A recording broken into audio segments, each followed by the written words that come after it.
Hello दोस्तों, are के mix entertainment channel पर आपका स्वागत है। दोस्तों, आज इस वीडियो में मैं आपको भाई दूज के बारे में बताऊंगा। यह क्यों मनाई जाती है, इसके पीछे क्या पौराणिक कथा है, इस साल यह कब है, इससे जुड़ी सारी छोटी बड़ी जानकारी दोस्तों आपको इस वीडियो में मैं देने वाला हूं। मगर दोस्तों, आगे बढ़ने से पहले यदि आप मेरे चैनल पर नए हैं तो सब्सक्राइब बटन को दबाकर मेरे चैनल को सब्सक्राइब करें और न्यू नोटिफिकेशंस के लिए बेल आइकन पर क्लिक करें ताकि आपको ऐसी ही वीडियोस टाइम टू टाइम और सबसे पहले मिल सकें। तो चलिए दोस्तों, स्टार्ट करते हैं। दोस्तों, भाई दूज जैसा एक त्योहार और होता है जिसे आप सभी जानते होंगे, रक्षाबंधन। ऐसे ही भाई की लंबी आयु और उसकी जो इच्छाएं हैं उसकी पूर्ण करने के लिए बहनें इस त्योहार को मनाती हैं जिसे भाई दूज भी कहा जाता है। ये रक्षाबंधन जैसा ही त्योहार है। दोस्तों, भाई दूज या भाई टीका एक हिंदू भाई बहन अनुष्ठान है और यह सबसे खुशी से मनाए जाने वाला भारतीय त्योहारों में से एक है। यह हिंदू त्योहार भारत के हर हिस्से में सम्मानित होता है और महाराष्ट्र में भाऊ बीज और पश्चिम बंगाल में भाई फोंटा के रूप में भी जाना जाता है। दोस्तों, भाई दूज समारोह 5 दिवसीय दिवाली त्योहार का हिस्सा है और दिवाली के 2 दिन बाद आता है। यह हिंदू महीने कार्तिक में शुक्ल पक्ष के दूसरे दिन आता है। इस साल दोस्तों 16 नवंबर को यह त्योहार आएगा जो कि सोमवार का है। दोस्तों, भाई दूज एक त्योहार है जो भाइयों और बहनों के बीच बंधन का सम्मान करता है। यह प्यार का एक शानदार उत्सव है और एक भाई और बहन का एक दूसरे के लिए सम्मान का प्रतीक है। इस दिन बहनें अपने भाइयों के स्वस्थ, खुश और सुरक्षित जीवन के लिए प्रार्थना करती है, जो बदले में भाई अपनी बहनों पर अपने प्यार और देखभाल के प्रतीक के रूप में उपहार देते हैं।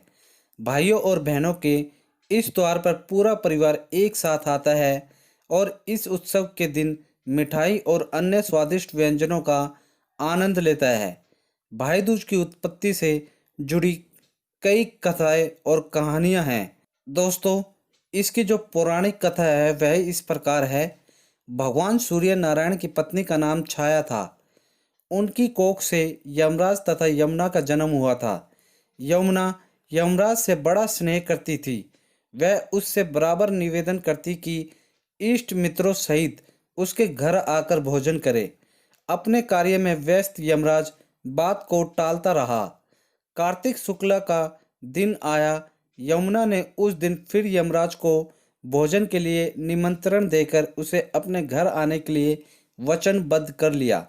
यमराज ने सोचा कि मैं तो प्राणों को हरने वाला हूँ, मुझे कोई भी अपने घर नहीं बुलाना चाहता। बहन जिस सद्भावना से मुझे बुला रही है उसका पालन करना मेरा धर्म है। बहन के घर आते समय यमराज ने नरक निवास करने वाले जीवों को मुक्त कर दिया। यमराज को अपने घर आया देखकर यमुना की खुशी का ठिकाना नहीं रहा। उसने स्नान कर पूजन करके व्यंजन परोसकर भोजन कराया। यमुना द्वारा किए गए आतिथ्य से यमराज ने प्रसन्न होकर बहन को वर मांगने का आदेश दिया। यमुना ने कहा कि भद्र मतलब भाई, आप प्रतिवर्ष इसी दिन मेरे घर आया करो। मेरी तरह जो बहन इस दिन अपने भाई को आदर सत्कार करके टीका करे उसे तुम्हारा भय न रहे। यमराज ने तथास्तु कहकर यमुना को अमूल्य वस्त्राभूषण देकर यमलोक की राह की। इसी दिन से इस पर्व की परंपरा बनी। ऐसी मान्यता है कि जो आतिथ्य स्वीकार करते हैं उन्हें यम का भय नहीं रहता। इसलिए भैया दूज को यमराज तथा यमुना का पूजन किया जाता है। एक और कहानी बताती है कि राक्षस राजा नरकासुर के वध के पश्चात भगवान कृष्ण अपनी बहन सुभद्रा के पास गए, जिन्होंने मिठाई, माला, आरती और तिलक के साथ स्नेही रूप से भगवान कृष्ण का स्वागत किया। दोस्तों, भाई दूज एक हिंदू त्योहार है। यह 5 दिवसीय दिवाली त्योहार का एक अभिन्न हिस्सा है। यह पूरे भारत में हिंदुओं द्वारा मुख्य रूप से मनाया जाता है। उत्तर भारत में इस उत्सव को बहुत सम्मान और उत्साह के साथ मनाया जाता है। महाराष्ट्र में इस त्योहार को भाऊ बीज और पश्चिम बंगाल में इसे भाई फोंटा के रूप में मनाया जाता है। भाई दूज के अवसर पर बहनें अपने भाइयों को एक सुंदर दावत के लिए अपने घर पर आमंत्रित करती हैं, जिसमें अक्सर मिठाई और उनके सभी सबसे पसंदीदा व्यंजन शामिल होते हैं। बहनें अपने भाइयों का आरती के साथ स्वागत करती हैं और उनके मस्तक पर सिंदूर एवं चावल का तिलक लगाकर उनको मिठाई खिलाती हैं और उनके स्वस्थ जीवन के लिए प्रार्थना करती हैं। जबकि भाई अपनी बहनों के लिए जीवन की रक्षा करने के वादे के साथ खूब सारे उपहार लाते हैं। ऐसी महिलाएं जिनका कोई भाई नहीं है या जिनके भाई बहुत दूर रहते हैं, वे आरती करते हुए चंद्रमा से प्रार्थना करती हैं। महाराष्ट्र, गोवा और गुजरात के कुछ हिस्सों में इस त्योहार को भाऊ बीज के नाम से जाना जाता है और इस दिन भाइयों और बहनों के बीच बहुत उत्साह से देखा जाता है। बहनें और भाई उपहारों का आदान प्रदान करते हैं, करीबी रिश्तेदारों और दोस्तों को आमंत्रित करते हैं और बांसुरी पूरी जैसी स्वादिष्ट मिठाई तैयार की जाती हैं। पश्चिम बंगाल में भाई फोंटा समारोह भव्य समारोह और एक भव्य दावत के साथ मनाया जाता है। बहनें तब तक उपवास करती हैं जब तक कि वे अपने भाई के मस्तक पर फोंटा या चंदन के पेस्ट को ना लगा लें और उनके खुशहाल जीवन के लिए प्रार्थना ना कर लें।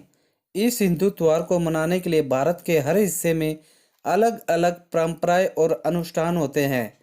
हालांकि इस त्योहार का अंतर्निहित महत्व और सार हर जगह एक जैसा ही है, जहां एक भाई और बहन के बीच सुंदर संबंध मनाया जाता है।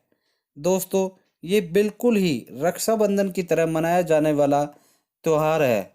तो दोस्तों, उम्मीद करता हूँ इस वीडियो में मैंने आपको अच्छे से बता दिया होगा कि 2020 में भाई दूज कब है, इसको मनाने का क्या महत्व है, कैसे इसे मनाया जाता है, इसकी पौराणिक कथा क्या है, इससे जुड़ी सारी छोटी बड़ी जानकारी दोस्तों मैंने आपको इस वीडियो में दे दी होगी।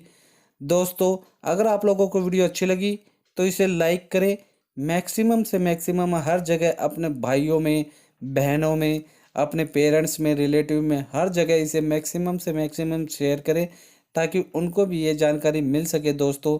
और दोस्तों, कमेंट बॉक्स में आपकी भाई दूज त्योहार के बारे में क्या राय है, आपने इस साल यह कैसे मनाया, जो भी आपकी इस त्योहार के बारे में राय है तो वह हमें कमेंट बॉक्स में लिखकर ज़रूर बताएं दोस्तों। और दोस्तों, आप सभी लोगों को, सभी भाइयों को, सभी बहनों को मेरी तरफ से हैप्पी भाई दूज।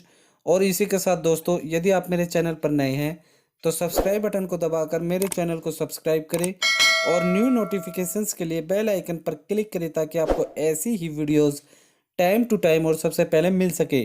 धन्यवाद दोस्तों। जय हिंद।